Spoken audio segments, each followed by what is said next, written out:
You have heard the stories. You have seen the headlines. The stories of collapse patterns. The numbers on the national debt. $36 trillion and rising. You look at the prices at the grocery store. You look at your retirement account, and you feel a familiar anxiety. A sense that the system is headed in the wrong direction. Many channels will use that fear. They will show you only one path.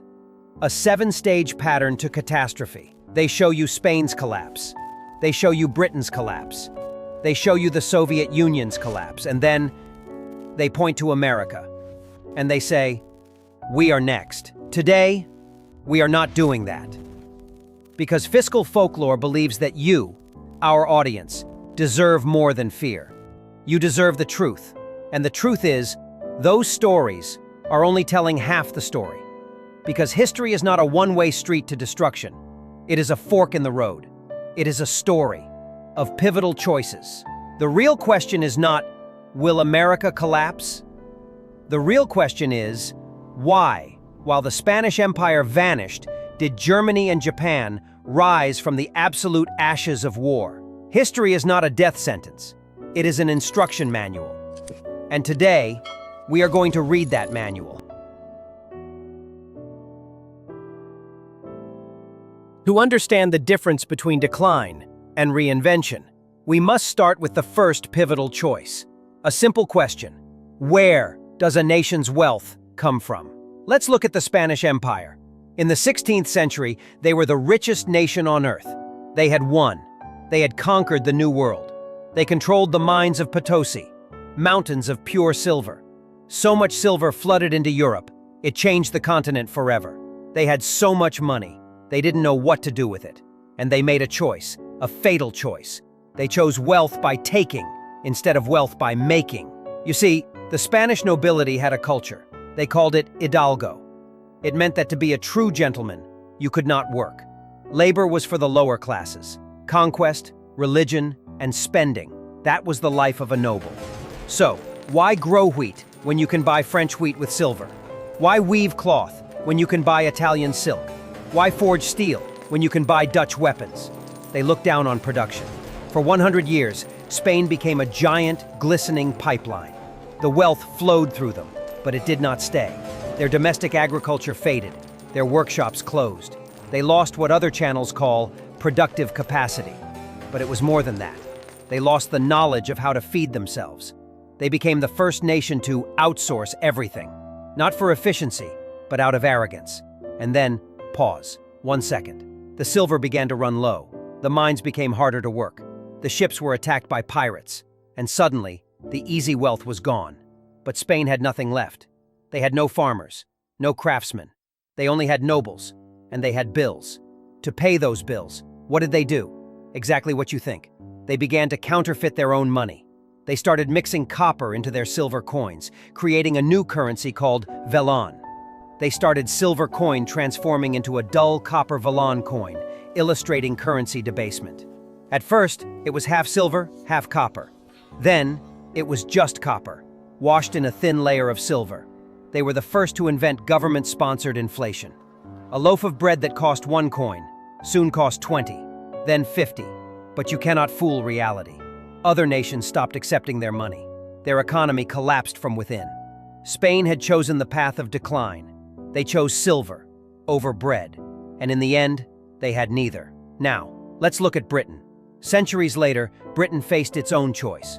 After World War I and World War II, they were exhausted. They owed the United States a fortune. They had lost their colonies, the source of their cheap resources. The empire was gone. And what did they choose? They chose to protect the past. They suffered from what historians call imperial nostalgia. They tried desperately to protect the value of the pound sterling. In 1925, Winston Churchill made the fatal decision to return Britain to the gold standard, at the old, pre-war price. It was an act of pure pride. It was meant to show the world that the pound was still king, but it was a lie. By keeping their currency artificially strong, they accidentally made their own goods too expensive for the world to buy. No one could afford British steel, British ships, British textiles. Their factories in Manchester and Liverpool, once the heart of the world, went silent. This led to mass unemployment and the Great General Strike of 1926. Like Spain, they sacrificed their productive capacity. Spain sacrificed it for easy silver. Britain sacrificed it for pride. The result was the same: a long, slow decline. That is the story. Other channels tell you. And they stop there. They want you to believe this is the only path. But now, I will show you the rest of the story.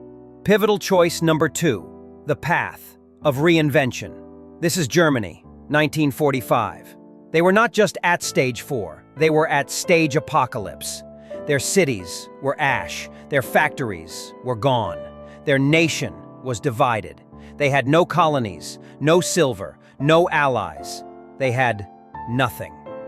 By the logic of the collapse pattern, Germany should have vanished forever. But what did they do? They had nothing to take, so they had to make. They could not protect their past, so they had to build the future. Instead of spending money on a military, they invested in education. They rebuilt their engineering universities. They retrained their workforce. They focused on the one thing war could not destroy: knowledge.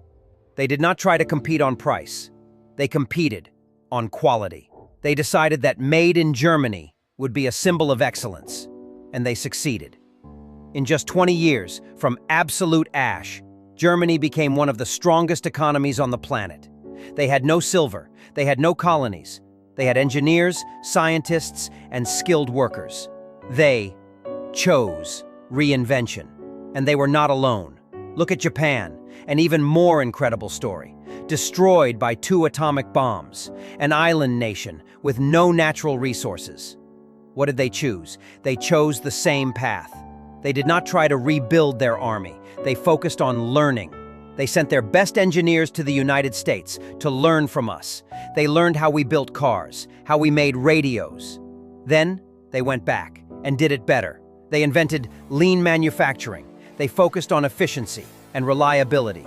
In the 1970s, as American automakers grew complacent, the Japanese offered cars that were smaller, cheaper, and more reliable.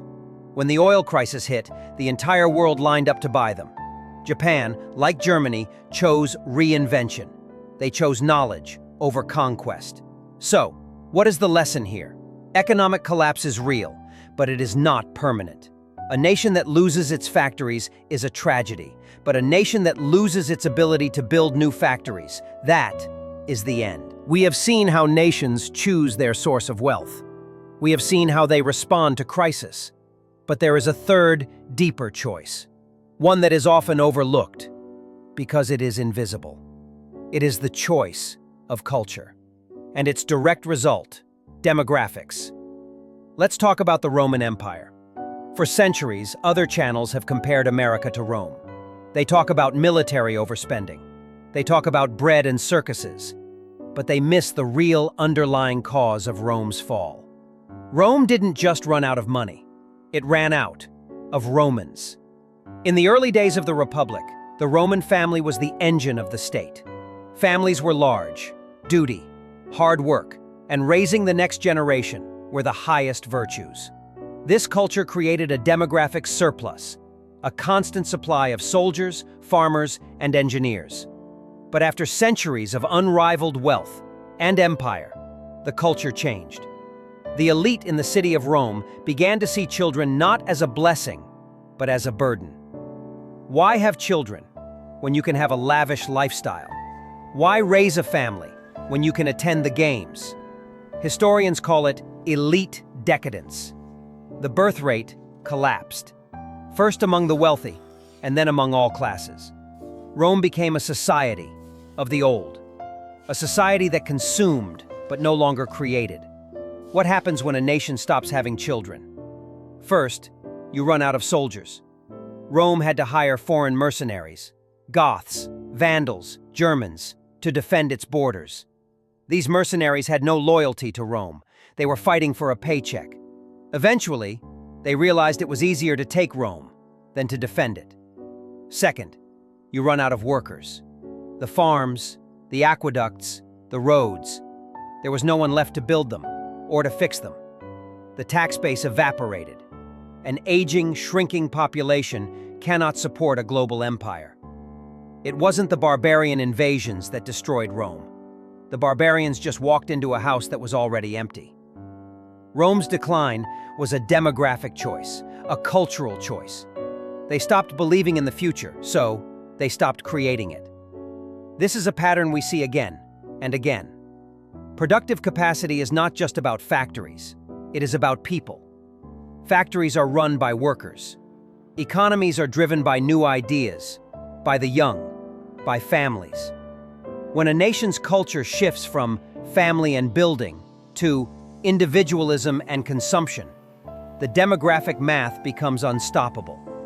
An aging population requires more resources, more healthcare, more pensions, while a shrinking workforce produces less and pays fewer taxes.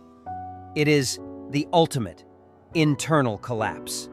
Spain, in the 17th century, faced the same problem. Its best and brightest, its productive people, left. They fled to France and the Netherlands, seeking opportunity, leaving behind a top-heavy society of nobles and beggars. A nation's greatest asset is its people, and the choice to invest in them or to ignore them is the most fatal choice of all. We have seen how nations choose their wealth. We have seen how they respond to crisis. We have seen how their culture shapes their population. And now, we must talk about the elephant in the room. It is the core fear for all of us: debt. The $36 trillion number. Other channels will tell you this is stage 3, the debt spiral. They will tell you the Soviet Union collapsed because they spent too much on their military, and they are right. But once again, they are telling half the story. Because the truth is, debt, in itself, is not good or bad. It is a tool, like a hammer. You can use a hammer to build a house, or you can use it to destroy one. The question is not how much you owe. The question is, what did you borrow for? Look at the Soviet Union. They borrowed. They spent. They spent 20% of their economy on their military. It was a black hole. Money went in, and no economic value was created. But it was even worse than that. Their centrally planned economy was so broken, it could not even feed its own people. They had to borrow hard currency, dollars, to import wheat from America, while simultaneously building tanks to fight America. That is the definition of a fatal debt spiral. It is debt just to survive, while spending to maintain an illusion. Every ruble spent on a missile was a ruble not spent on a tractor or a hospital. That is debt that leads to decline. Now, look at the United States in its golden age. We borrowed too. We spent massively. But what did we do with it? After World War II, we passed the GI Bill. We took on debt to send an entire generation of veterans to college. We invested in knowledge, in our own people. That single choice, that debt, created the most productive, innovative workforce in human history. We took on debt to build the interstate highway system, the largest public works project in history. It cost a fortune. But that debt connected our nation. It created the entire logistics and trucking industry. It built the suburbs. It unleashed decades of economic growth. And yes, in the 1960s, we decided to put a man on the moon, the Apollo program. That debt forced us to invent the microchip, the global communications network. That later became the internet. It created GPS, new materials science, medical engineering. That debt was an investment. It created more future value than its cost. It was debt that leads to reinvention. One debt is a death sentence. The other is the seed of the future. This brings us back to today, 2025, and our fork in the road. The people selling fear are not wrong about the symptoms. Yes, we have debt. Yes, we have lost productive capacity. Yes, we have inflation. And yes, our culture is divided and our population is aging. Those things are real. They are only wrong about the conclusion. They want you to believe that collapse is inevitable, that stage 7 is already written. Fiscal Folklore is here to tell you a different truth. Collapse is not a destiny. It is a choice. It is a series of choices. We, as a nation, are facing those same 4 pivotal choices right now. Choice 1, the source of wealth. Will we be 17th century Spain? A nation that clings to its reserve currency status, a form of easy wealth, while our factories rust and we import everything? Or will we be 1950s Germany, a nation that accepts reality and starts to build again? Choice 2, the response to crisis. Will we be 20th century Britain, a nation trying to protect its past, spending trillions to prop up an outdated system? Or will we be 1960s Japan, a nation that embraces the fact that the world has changed and starts to innovate? Choice 3, the path of culture. Will we be Imperial Rome, a society that stops investing in the next generation, a society that consumes but no longer creates? Or will we remember that a nation's greatest asset is its people and the families that raise them? And choice 4, the purpose of debt. Our $36 trillion, will it be Soviet debt, a black hole, spent to maintain the status quo? Or will it be Apollo debt, an investment in artificial intelligence, in biotechnology, in the next generation of energy, and in the education of our children? History is not a closed book. We are writing it, right now. The answers are not in Washington, they are in us, in our understanding of the past, and in our courage to make the right choices.